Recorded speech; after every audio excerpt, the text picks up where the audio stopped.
Happy Epiphany a few days early.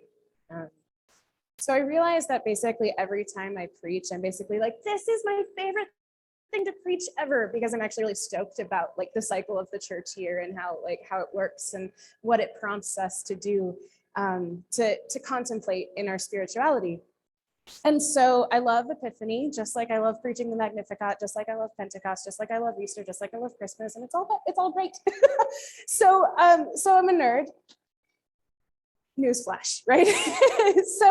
so Epiphany, right? So Epiphany, when you think of that song, the 12 days of Christmas, and all of the birds that a lover gifted, the person that they love, what they're talking about is this season called Christmastide, this season between Christmas and then Epiphany. So traditionally, opening gifts and being together and feasting was actually at the end of Christmastide. So we're all about 2 weeks early when we celebrate it on Christmas, because it's reflecting on when the Magi came to Jesus and offered their gifts, which is what we traditionally celebrate on Epiphany, which technically falls on Thursday. So that word is, Epiphany, is one that has both a religious connotation. It speaks directly to that day of January 6th, but then it also has come to be,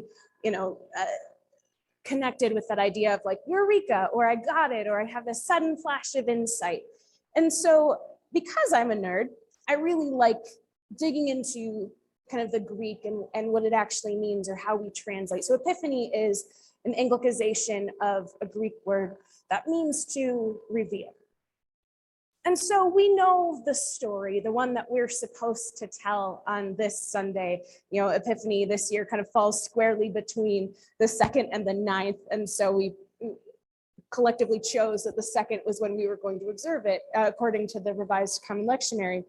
So we know the story, right? The Magi, they see this star, and they come seeking the one that this star foretold the birth of. They said, this thing is so big, so strange, that we have to go seek what this is a portent of, because this crossing of planets, or this bright star that newly appeared in the night sky, it has to mean something big.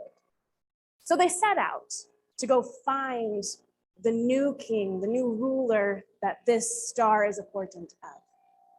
And they stop by Herod's court, and they say, hey, where is this new king? And Herod, who is the current king, is like, oh no, what do you mean new king? I'm the king.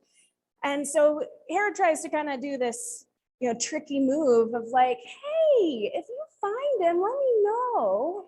And then, the Magi set out, and they find this baby, this little kid living in poverty, with not much to his name and not much to set him aside from anyone else, except that's where the star stopped.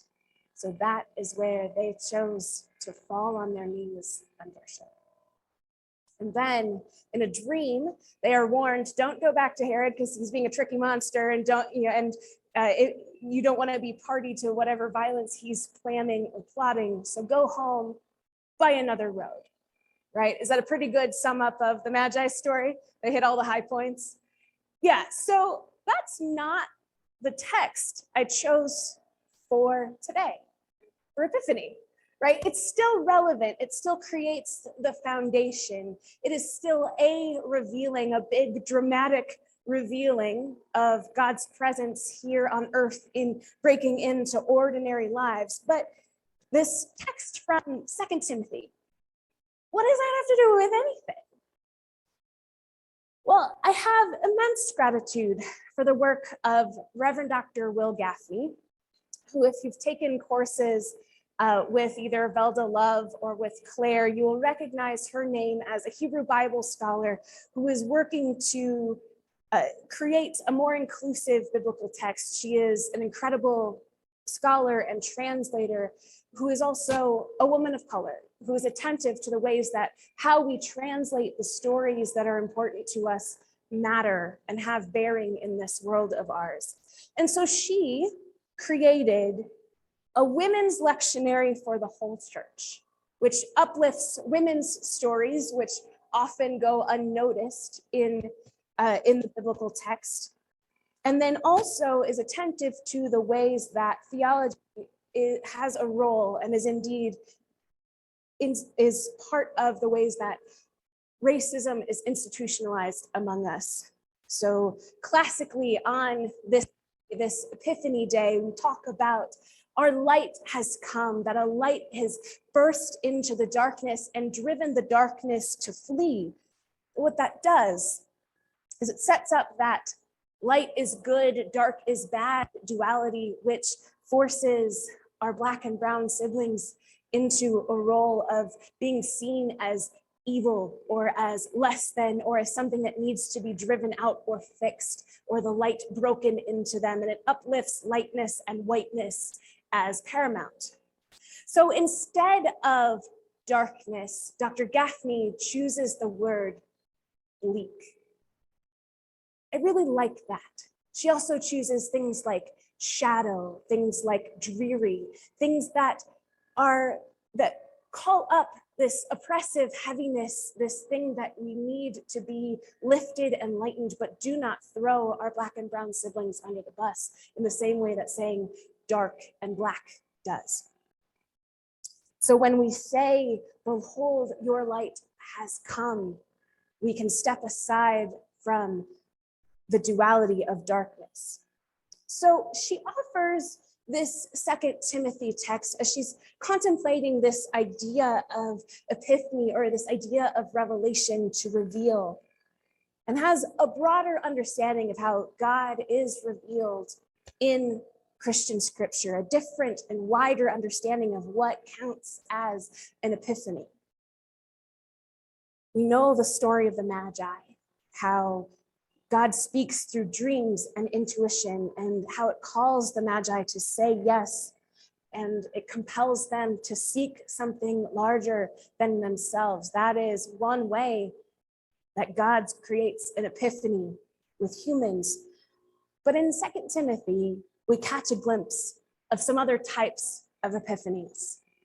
The somewhat less sweeping and dramatic and theatrical. It isn't a bright star appearing in the sky. It isn't court intrigue and murder, but the gentle epiphany of the passing on of faith from Lois and Eunice to Timothy.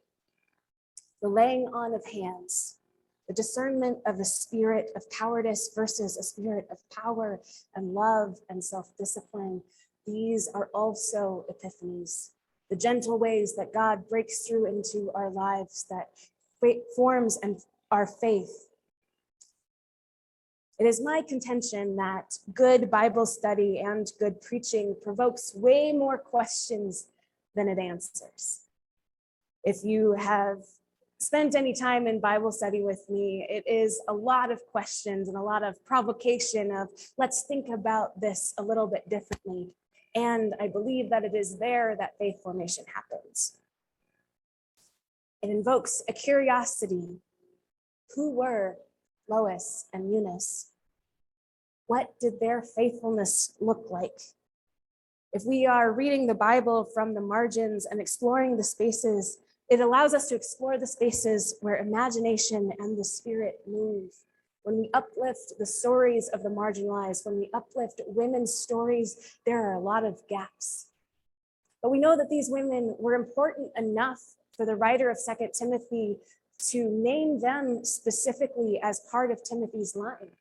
That we don't get a mention of his father or his grandfather, but these women of faith who revealed God to Timothy and set Timothy on Timothy's path.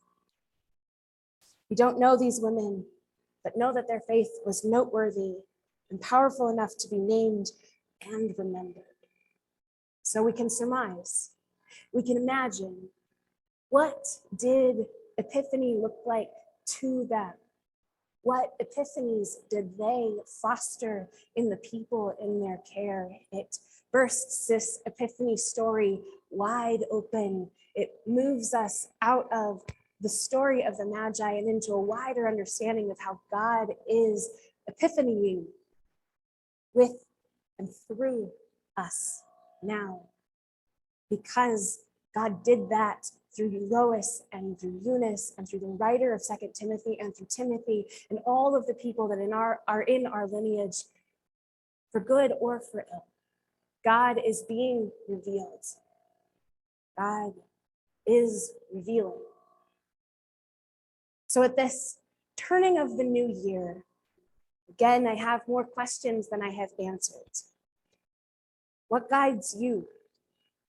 What is God revealing to you in this light of this star, which draws us out from beyond ourselves and into the wild unknown, where we find the new and unexpected at the turning of this new year? What is guiding you? Maybe it is the guidance of those people who fostered faith in you, like Lois and Eunice did for Timothy. Maybe it is something as big and sweeping and theatrical and dramatic as a star appearing in your life too, that gives you a blazing certainty of where your path is headed. Maybe it is that dramatic. Maybe it is more gentle. Either way, it's an epiphany. This Sunday asks us to be open to being led, to be open to being guided, and to receive the guidance which comes when we spend a few still, quiet moments asking for God's guidance and allowing it to shape us when it comes. So a couple years ago, I started a tradition of the Star Words here. And one of the reasons that I love preaching Epiphany is this small practice of mysticism. This one Sunday a year where I ask you to just reach a hand in a basket and pull out guidance from God. And to trust, even if you don't like the word that you picked, to trust that it's the right word for you, to open to that discomfort, to open to whatever that guidance is and allow it to shape, as long as you want it to shape your year. Maybe you put it up someplace you see it, maybe you hang on to it in your wallet, someplace where you come across it and get reminded again and again where God is epiphanying in your life. So Ethan and I, we spent some time cutting out some stars. For the folks joining us online, David is going to post a link in the chat. What? Oh, it's done already. He's very quick. There is a link in the chat. A United Methodist Church made a Star Word generator on their website. And so your word for the year, when you pull it up, will be on that webpage. For those of us gathered here, I have physical Star Words. If you would like a physical Star Word from the basket here, you can send me an email or a text and I will send you one in the mail if you want a physical one. But I have them here, so let me mask up. You don't have to take one. If you do decide to take one, just choose one and don't think about it too hard and just ask for God's guidance in this moment. Because this practice allows us to invite wonder and mystery and to allow the Spirit to move in this seemingly random way. It allows us to be led for just a moment by a softer and more intuitive type of knowing, and allows the divine to reveal itself to you. So my prayer for all of us is that we allow it to draw us step by step along the road we are called to travel this year.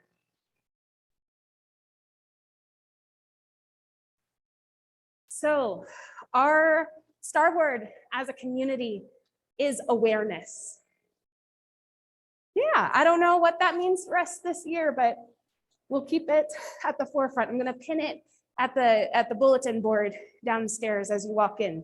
So awareness for the community. Thank you, Carol, for being for being brave.